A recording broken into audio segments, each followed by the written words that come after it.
Yon, magandang araw po sa inyong lahat mga tol. Ngayon po ay October 21, 2025. Pag-usapan po natin ito pong napipintong pagsasampa ng kaso ngayong araw po na ito ni dating Senador Antonio Trillanes para sa plunder na reklamo laban po dito kay Senador Bongo. Pero bago tayo dumako dyan, nagtanong ako sa ating mga manonood. Saan nyo ba gustong makulong, if ever, ito pong si Senator Bongo? Sa Pilipinas o sa ICC kasama ni Rodrigo Duterte? It appears na 88% ng ating mga manonood so far ay ninanais na makulong with Rodrigo Duterte sa Hague, Netherlands, itong si Senator Bongo. Pero mangyayari lamang ang lahat kapag merong warrant of arrest laban sa kanya. Nasa ngayon, wala pa naman po na inilalabas in particular ang ICC at syempre dito sa atin, wala pa dahil wala pa nga po ang reklamo sa korte. Ito pong Inquirer.net nag-set po ng kanilang live stream schedule at sinasabi na si Trillanes will file plunder case against Bongo ngayong araw po na ito, October 21, 2025. At yan po yung inaantabayanan natin. Kasi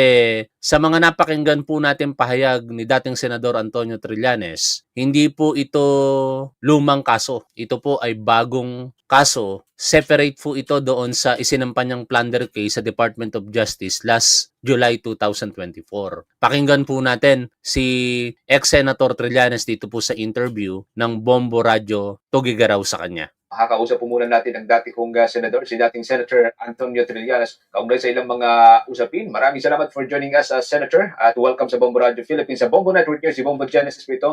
Bombo Radio Philippines. Pero yung YouTube channel na ating pong ginamit ay Bombo Radio Tugigaraw. Tama natin si Bombo Ever. Magandang araw po sa inyo, sa ating mga listeners. Thank you for joining us sa Bombo Radio Philippines at welcome sa Bombo Network News. Bago ho nito ay may mga nababanggit po kayo na bukas ay maghahain po kayo ng kaso laban kay Senator Christopher Go. Kaugnay dun sa sinasabi ko ninyo na munit kaugnayan po niya sa mga flood control projects, Senator? Itong sa Tuesday, almost 900 million yung joint venture pa lang ng CLTG tsaka ng Vizcaya. So maliwanag ito. Black and white ito. May firma ito ng tatay niyan, nila Vizcaya. Maliwanag yan. Hindi ito parang kabuti lang na sumulpot itong negosyo nila. Pag titignan mo, bago naging presidente si Digong, walang kontrata ni isa sa national government yung CLTG. Pero nung naging presidente na, ito na, sandamakmak na yung nakuha ng kontrata. Ngayon sasabihin niya na hindi nila yung influensya. Sige, tingnan natin kung may maluloko kayo mga Pilipino sa ganyan. Pero siguro, yung mga supporter nila, kung ikaw ay mula at hindi patanga-tanga, naliwan sa influensya niya. Kung ikaw ay mulat at hindi tatanga-tanga, hindi maikakaila yung koneksyon ayon kay dating Senador Trillanes. Ang tanong, mulat ba ang mga DDS? Sila ba'y hindi tatanga-tanga? Kayo po sumagot. Pero bago ko nito, Senator, no, may nababanggit si Senator Go na wala siyang kaugnayan sa anumang mga flood control projects sa ating bansa. Ito ho'y plunder case, nababanggit po ninyo, yung hain po ninyong kaso, may mga hard copy subang kalaki po nito, Senator? Yes, dahil yun na yun. Ang bibigyan namin ng capitulation lahat ng project, magkano. Ito, hard copy ito. Maliwanag ito. Clearly designed sa plunder law. So, hindi niya pwedeng ilulusot yan na wala siyang kinalaman dyan kasi pagka first degree na pamilya, pasok siya. Yun naman. Gaya na sinabi ko, kung walang problema dyan, kung hindi bawal yan, pwede na ibigay ni Secretary Vince Dizon sa kapatid niya o tatay niya yung lahat ng project ng DPWH. Sabihin lang yan, wala siyang kinalaman. Di ba malaking kalokohan yan? Yun po. Just to follow up po sa naging speech ni Senator Go last Friday, ito yung speech niya last press conference rather. Ito pong si Bongo ito. Dahil sa mga katanungan ninyo, inisa ko na lang po ang sagot. I welcome any investigation. Let the facts speak for themselves. Wala po akong itinatago. Wala po akong kinakatakutan dahil wala akong kasalanan. Hindi ako sangkot sa anumang anomalya. Ang aking sinumpaang tungkulin ay ang maglingkod sa bayan. At hindi ko po sasayangin yung tiwalang binigay po ng taong bayan sa akin. I am one with the Filipino people in this crusade against corruption. Kasama niyo po ako rito at hindi po tayo titigil at wag ho tayong pumayag na ilihis po ang katotohanan. Kasi pag nailihis po ang katotohanan, magulo po yan. Magkakagulo po pag inilihis po ang katotohanan. Tumbukin niyo po yung dapat tumbukin. Hanapin niyo po yung dapat hanapin. Yung talagang mga totoong buhaya. Yung mastermind talaga. Sabi Hindi ka, po niya, wala po siyang kinalaman. Bakit ka parang hindi ka ba totoong buhaya? Hindi ka ba mastermind? Yan ang mga sabi ni dating Senador Trillanes. Sagutin niya na lamang sa korte. bakit i-atras ngayon? With all due respect to the Ombudsman, sinusuportahan po natin lahat ng investigasyon. At isa po ang aking masasabi, I do not know the Discayas. Hindi ko po kilala. In fact, nung hearing, nung mga nakarambuan dito sa Senado, tinanong ko sila, ang mga Diskaya. Tinanong ko sila, meron ba kayong joint venture with the CLTG? Yes. Tapos na ba? They answered yes. Napapakinabangan na ba? Yes.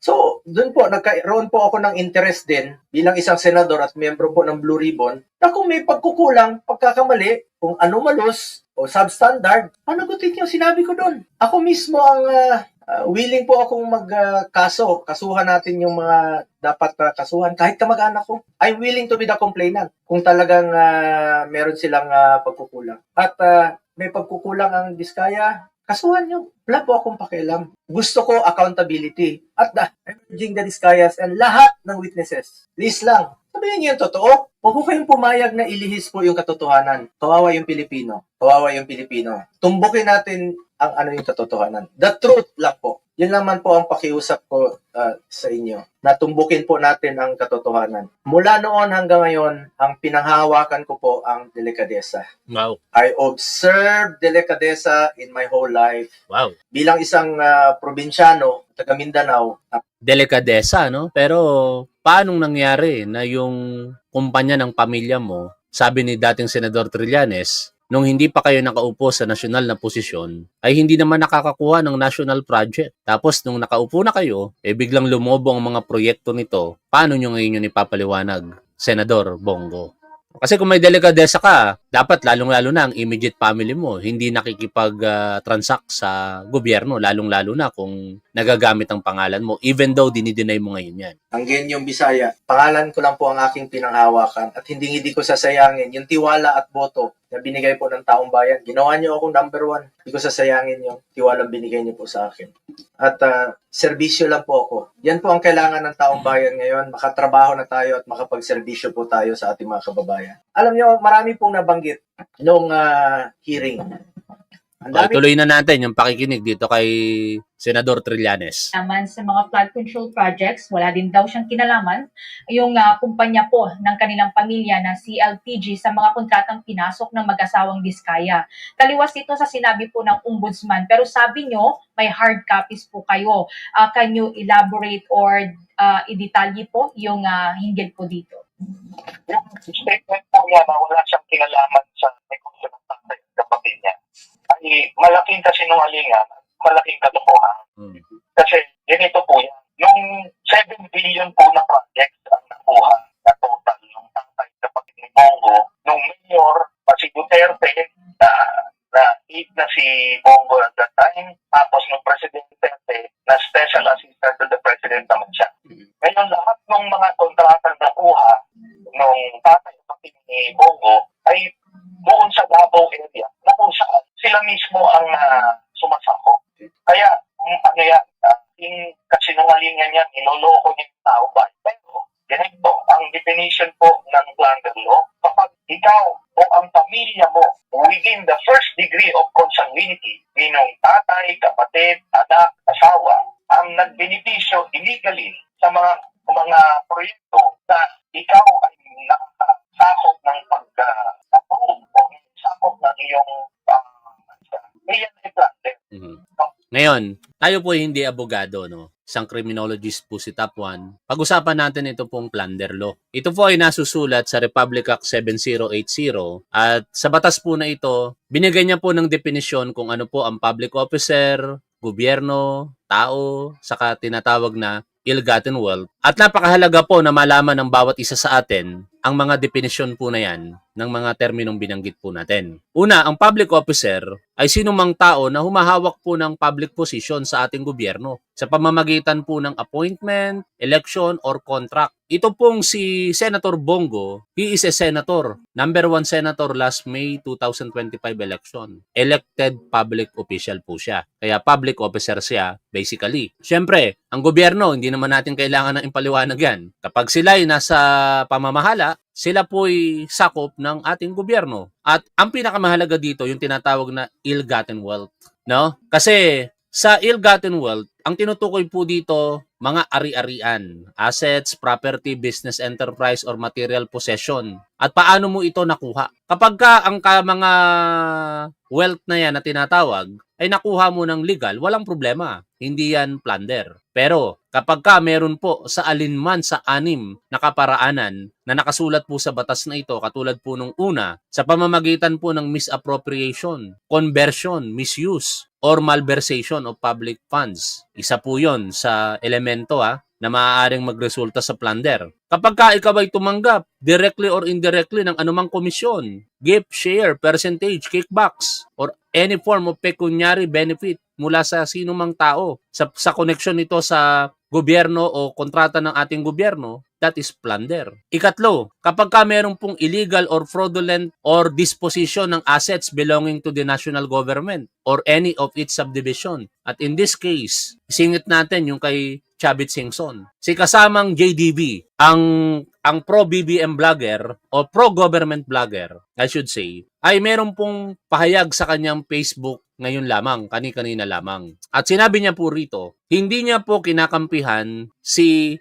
Chavit Singson. Sabi niya, hindi ko pinagtatanggol si Chavit Singson. Sabit pa nga tawag niya eh. Naguluhan din ako sa ilang detalye ng kasong isinampa. Baka may nakakaalam sa inyo. Sa plunder kasi kailangan maipakita ang pagsasabwatan para makana ang perang nagkakahalaga at least 50 million pesos. Ano ba ang facts of the case? Sa totoo lang, nawindang ako kanina sa LS ko nang mabasa ko ito. Ang 10 hectares na lote ay nagpagmamayari ng isang pribadong kumpanya, ang Western Textile Mills. Nabayaran ng 149 million pesos kahit na ang zonal value ay 49 million pesos lang.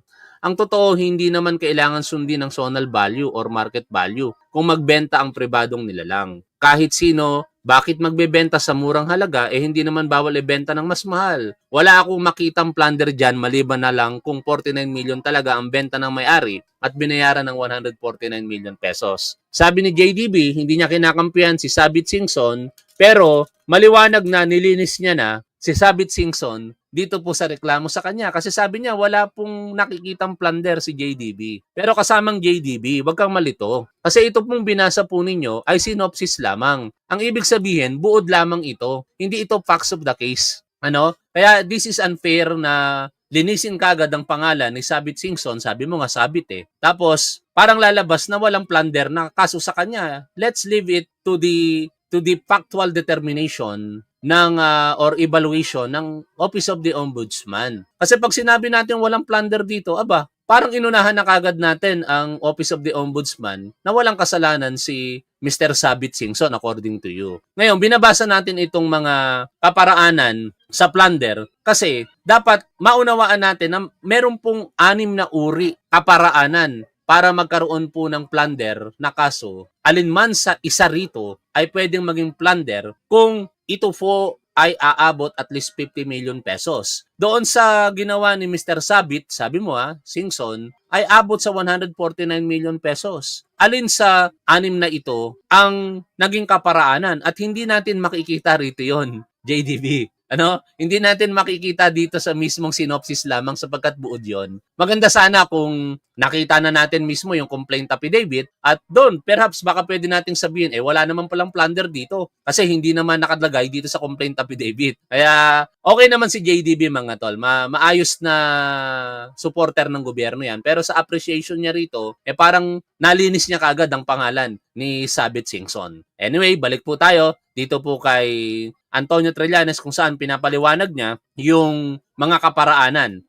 Ikaapat pala, di ko pa nababanggit, by obtaining, receiving, or accepting directly or indirectly any shares of stock or equity. Ikalima, by establishing agricultural, industrial, or commercial monopolies or other combinations or implementation of decrees and orders intended to benefit particular persons or special interest. 6. By taking undue advantage of official position, authority, relationship, connection, or influence unjustly enrich himself or themselves at the expense and to the damage and prejudice of the Filipino people. Baka ito pasok to doon sa ika-anim itong kay Chavit. Kasi bakit ka bibili? Ang perang ipambibili mo ay pera ng gobyerno, di ba? That is 149 million pesos. No, kung sasabihin natin na hindi naman pinagbabawal na magbenta ng mahal, pero ang titingnan kasi natin dito yung beneficial para sa ating gobyerno. Pera ng taong gobyerno 'yon, pera ng tao, gobyerno, government funds. Tapos kahit mahal ang presyo, bibilihin mo dahil lamang ito yung paniniwala mo, binenta ng mahal, bibilihin mo. Yung mga ganung logic mga tol, hindi yun appropriate, ano? Let's wait for the facts of the case and let's give the benefit also of the doubt dito kay Chavit Singson to be presumed innocent until proven otherwise sa korte. But wag nating i-clear kaagad na wala pong plunder sa kanya pong kinakaharap ngayon. Mas maigi po siguro na i-critical thinking po natin ang sitwasyon dito na mas patuloy pa nga po itong pag-usapan. Kasi once we decided or adjudge the complaint as no plunder case, baka mawala po yung issue, no? Baka mawala yung usap-usapan sa publiko at magkaroon na ng mga kung ano-anong sistema dyan na hindi na mauuwi sa accountability. Ang hinahanap kasi natin dito is transparency, no? Kaya kung makarating man ito kay JDB, tayo'y tumututol. Ako po hindi sumasang-ayon rather sa kanyang naging pahayag dito na walang plunder, no? By mere reading nitong synopsis nung kaso. Tuloy po tayo. Pag lumagpas ng 50 million pesos, pasok na pasok yung definition na yun. Ganito yan, gusto mong palabasin ni Bongo, na pag sinabi mo lang na wala kang kinalaman doon, pwede kang kahit presidente ka, mayor, governor, pwede mo makuha sa mga kapatid mo, saka sa tatay mo yung kontrata, sasabihin mo, wala naman akong kinalaman yan. Malaking katangahan yan, malaking pangloloko yan. Kaya doon na lang niya ipaliwanag sa korte yung mga ganyan. Tingnan natin uubra. Alright. Prior po dito, pinuna ni Senator Go yung mga pagbabago sa tema po ng investigasyon na dati nakatutok daw kina dating Congressman Zaldico at dating House Speaker Martin Romualdez. Then ngayon, biglang napunta po sa kanya na parang gusto siyang ikonekta sa issue po ng flood control. Itong kaso na ihahain po ninyo, hindi naman po ba ito matatawag na pangaharas kay Senator Go? Alam niyo po, itong na natuturo siya, unang-una ito ay bunga ng statement ni Ombudsman Rimulya na ang sinasabi niya na ang nasa likod nito ni Vizcaya at ni Bernardo ay si Bongo. So, hindi niya sasabihin niya nang walang ebidensya. Ngayon, tayo naman dito sa investigasyon na ito, di ba, bilang observer, kung gusto mong malaman yung ugat nito, hindi kailangan malaman mo kung saan ba nagsimula itong si Vizcaya. O sabi mismo ni Vizcaya, 2016 siya lumago ang negosyo. Tapos lumalabas dito, from 2016 to 2022, talagang daang bilyon ang nakuha ng mga negosyo ng mga Vizcaya. Ang panahon na yun, sila Duterte, sino ba naman ang sisikat yan kung hindi may basbas ni Bongo at ni Duterte? So talagang may basihan yun. Ngayon, ito namang si Bernardo, ito pala siya ay promote ni Bongo o nilagay dyan sa DPWH ni Bongo kasi galing siya sa Manila. City engineer siya doon. Na-recommenda siya. Si Bongo ang mismo nag-recommend doon. Okay. Kaya makita mo, simula noon, point pa na siya sa DPWH ni Bongo. Alam tayo ng koneksyon. Yun ang problema na ngayon. At hindi masisilip. At ito lang yan. Kung gusto natin ng ugat, hindi pa dapat chronological. Saan simula ito? Paano? Doon natin simulan sa 2016. Kung wala naman siyang tinatago, huwag siyang tapahan. Di ba? Pero maliwanag dito. Nahanap natin. Alam mo, 2018 ko pa ito nilalabas itong issue na ito. Laban sa kanya, sa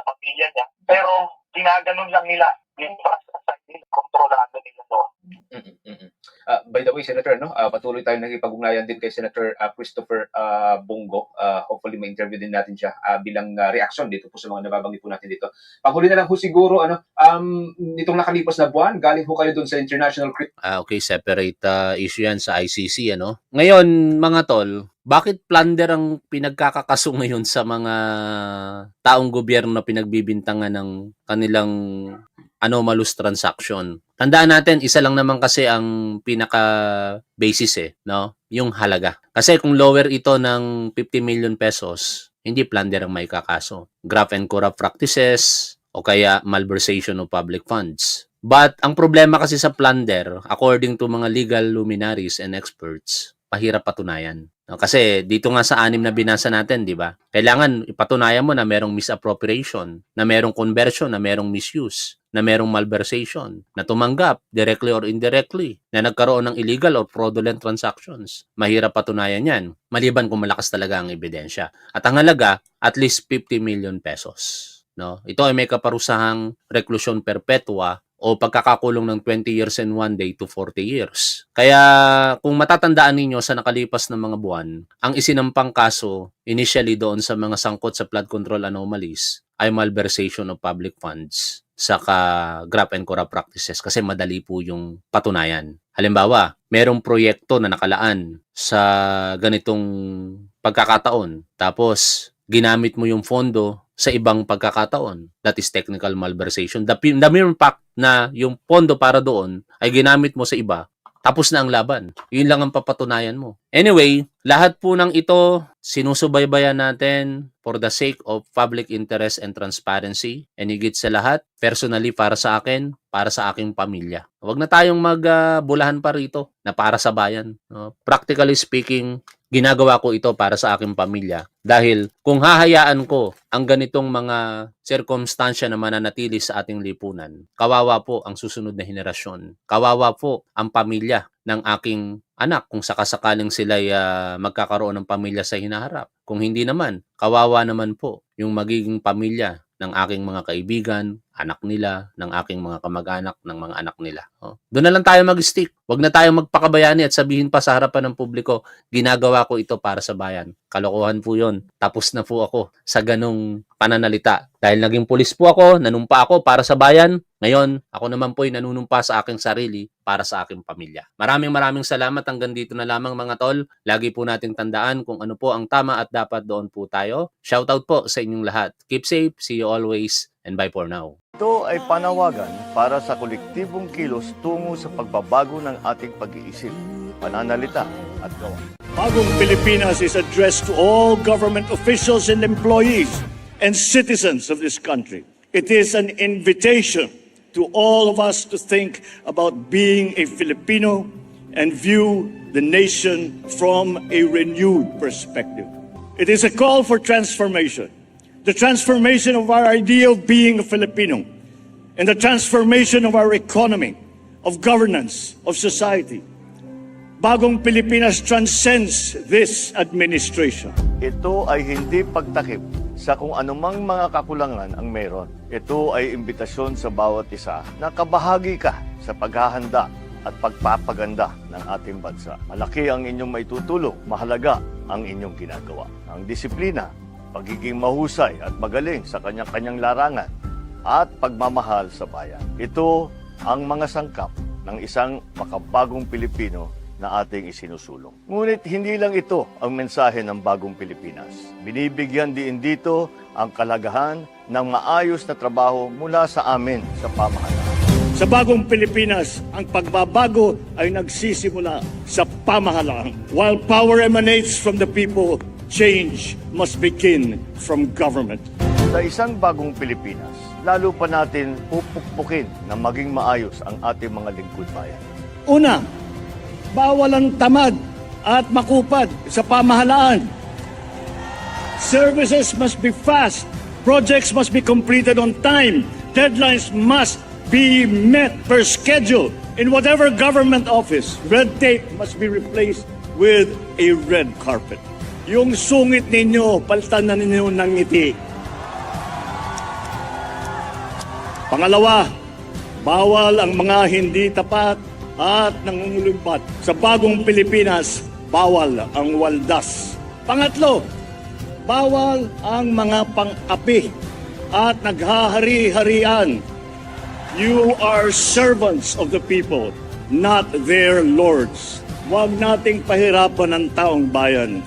Tapos na ang panahon ng pagkukuyakoy sa loob ng mga tanggapan ng gobyerno. Ang tagumpay ng panawagan na ito ay nakasalalay sa ating pagkakaisa. Sa isang bagong Pilipinas, walang puwang ang mga paninira at paghahatakang pababa. Unahin natin ang ating bayan. Magbago na tayo dahil walang bagong Pilipinas kung walang bagong Pilipinas. Sa bagong Pilipinas, may pag-asa ang lahat. Ang pag-asa ng bayan ay nasa ating lahat. Mabuhay ang bawat Pilipino. Mabuhay ang Pilipinas. Mabuhay ang bagong Pilipinas! Panahon